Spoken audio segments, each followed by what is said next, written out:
এখানে কোনো ইনভেস্ট করা নেই। এটা আপনার বুঝতে পারে, অনেকে এসেছে বুঝিয়েছে কিন্তু কারো কথা শুনিনি, কারণ নিজের বুদ্ধিতে চলা এটা সব থেকে বেটার। আপনারা অবশ্যই শুনেছেন আমি নিয়মিত ভিডিও করতে চলেছি মানুষকে সতর্ক দেওয়ার জন্য।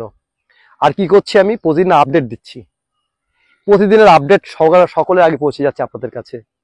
তাই দেরি না করে অবশ্যই সাবস্ক্রাইব করতে ভুলবেন না। সাবস্ক্রাইব করলে আপনার কি হবে, সকলের আগে যদি আপডেটটা আপনার পেয়ে যান তাহলে আপনি নিশ্চিন্ত থাকলেন। আপনাদের কাছে একটা মূল বিষয় নিয়ে আমি আলোচনা করব। আপনারা এই মুহূর্তে শুনেছেন টাপ উইথড্র হচ্ছে কিন্তু ইউএসডিটি উইথড্র হচ্ছে না। এখন টাপটা কিন্তু অনেকে ছলে বলে কলা কৌশলে তারা কিন্তু উইথড্র করার চেষ্টা করছে এবং যতটুকু শোনা যাচ্ছে পারছে। তবে তার আগে বলে রাখি, আমার চ্যানেল কিন্তু কাউকে লগ ইন করতে বলছে না বা লগ ইন করতে কাউকে বলে না এবং কোনো কিছু করতে কাউকে বাধ্য করে না, এটা মনে রাখবে। জাস্ট একটা সতর্কমূলক বার্তা এটা আমি দিতে চলেছি।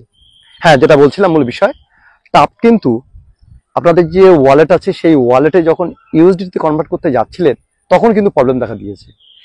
অনেকে কিন্তু ছলে বলে কলা কৌশলে কি করছে, আপনারা যে ওয়ালেটগুলো ব্যবহার করেন বাইন্যান্স বা ট্রাস্টওয়াল, ওরা কি করছে ওই ইউএসডিটা কিন্তু বাইন্যান্স বা ট্রাস্ট ওয়ালেটে কনভার্ট না করে বা ওখানে এক্সচেঞ্জ না করে বা ওখানে সোয়াইপ না করে আর কেবলমাত্র যে টিউএফটি টাপ্ট টোকেনটা যেটা পেয়েছেন ওইটা কিন্তু ডাইরেক্ট কিন্তু ওখানে ট্রান্সফার করার চেষ্টা করছে। দেখা যাচ্ছে যে ওখানে কিন্তু লস হচ্ছে।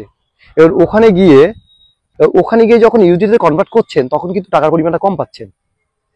আগে কি হতো, ফান্ড ব্যবহার করতেন, সেই ফান্ডে কিন্তু যখন ইউএসডিতে কনভার্ট করতেন যা পেতেন, আর এখান থেকে যখন টাপটা যখন অন্য আপনার যে ওয়ালেট কানেক্ট আছে সেই ওয়ালেটে যখন ট্রান্সফার করছেন তখন কিন্তু ওখানে যে ইউএসডিটা পাচ্ছেন অনেক কম। আগে বেশি পাচ্ছিলেন, এইবার কম পাচ্ছেন। কেন পাচ্ছেন বুঝতে পেরেছেন? এত হিউজ পরিমাণ লোক এই পেশার সাথে যুক্ত, তারা কিন্তু সবাই চেষ্টা করছে উইথড্র করতে। তা কোম্পানি কি করছে, আমার যতটুকু মনে হয় কোম্পানি মনে করছে যে যত আমরা চেপে রাখতে পারি তাহলে উইথড্রটা কম হবে। তারা কি করলো যে ওখানে পরিমাণটা কমিয়ে দিল, ফলে ওই ফাঁদে কেউ যেতে চাচ্ছে না যে আমরা তাহলে কিছুদিন ওয়েট করি, তাহলে হয়তো আমরা পুরো প্রফিটটা পেয়ে যাব।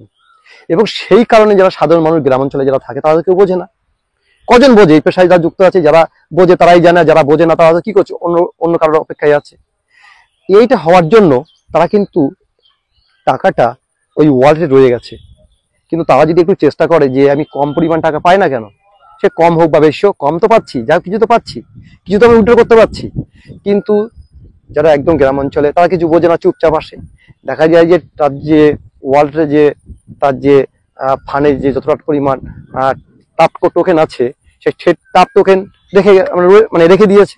তারা ভাবছে যে পরবর্তী কয়েক মাস পরে হয়তো ঠিক হয়ে যাবে, তখন তার মূল্য হবে, তখন অনেক টাকা পাবে। কিন্তু ভাবুন তো, কদিন আগে যে ঈদ হয়ে গেল, রোজার ঈদের আগে কিন্তু প্রলোভন দেখিয়েছিল, প্রচুর লোক ইনভেস্ট করেছিল, রোজার ঠিক পরেই সেটা আবার বন্ধ হয়ে যায় এবং রিসেন্টলি ছাড়া শুরু করেছে। কিন্তু একটা খেয়াল রাখবে, আগে যে টাকাটা গচ্ছিত ছিল সেটা সেখান থেকে কাউকে দিচ্ছে না। জানা যাচ্ছে যে সবাই বলছে কোনো স্ট্রাইকের টাকাটা আছে, ওখান থেকে লভ্যাংশটা পাচ্ছে, কিন্তু এটা কি আছে আমরা কেউ বলতে পারবো না, যেহেতু কোম্পানির লোক তো আমরা কেউ না।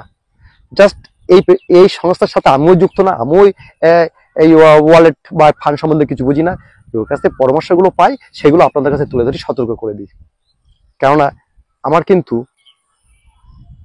এখানে কোনো ইনভেস্ট করা নেই, এটা আপনার বুঝতে পারে, অনেকে এসেছে বুঝিয়েছে কিন্তু কারো কথা শুনিনি, কারণ নিজের বুদ্ধিতে চলা এটা সব থেকে বেটার। যারা নতুন দেখছেন আমার মনে হয় আপনারাও তাই নিজের বুদ্ধিতে চলবেন। তবে নিয়োগ করতে বলছি না, আমি নিয়োগ করা থেকে বিরত থাকতে বলছি, কারণ এইটা করে কিন্তু অনেকে নিঃস্ব হয়ে গেছে। এখন ভাবুন তো, বর্তমানে আজকে কত তারিখ, আজকে 25শে মে, 25শে মেতে ভাবুন যে এর 2-3 দিন আগে কজন টাকা তুলতে পেরেছে। কিন্তু যদি দেখাতে পারেন খুব ভালো লাগবে, অবশ্যই ওখানে কমেন্ট করে জানাবেন। তাহলে এটা সুবার্তা যদি সকলের কাছে যদি পৌঁছে যায় তাহলে একটা খুব একটা মানে একটা ভালো হবে, সবাই জানতে পারবে। আমার মনে হয় এরকম কিছু হচ্ছে না। কয়েকদিন পরে ঈদ আছে, ঈদের আগে যদি এটা করে, কেননা এটা করতে বাধ্য করেছে আমার যেটা মনে হয়, সবাই যদি টাকাটা উইথড্র করে নেয় তাহলে তো কোম্পানি পুরো লস। ওরা কি করলো, এখানে বন্ধ করে রাখলো, তাহলে এখানে বারে বারে বন্ধ করবে ছাড়বে, বন্ধ করবে ছাড়বে। কিন্তু আপনাদের তো সাবধান হওয়া উচিত এবং কিন্তু সাবধান হতেই হবে, নাহলে আপনার কিন্তু দৃশ্য হয়ে যাবে। আর যারা নতুন বিনিয়োগ করছেন খুব সাবধান, এইসব ফাঁদে পা দেওয়ার চেষ্টা করবেন না। আশা করি ব্যাপারটা বুঝতে পেরেছেন। দীর্ঘায়িত হয়ে গেছে তার জন্য ক্ষমা প্রার্থী। তবে বলতে চাইছি, আমি আবার বলতে চাইছি, যারা ভিডিওটা দেখছেন অবশ্যই সাবস্ক্রাইব করে পাশে থাকবেন যাতে পরবর্তী ভিডিওটি আপনাদের কাছে সহজে পৌঁছায়। যাই হোক, আপনাদের সাথে আবার দেখা হবে পরবর্তী ভিডিওতে।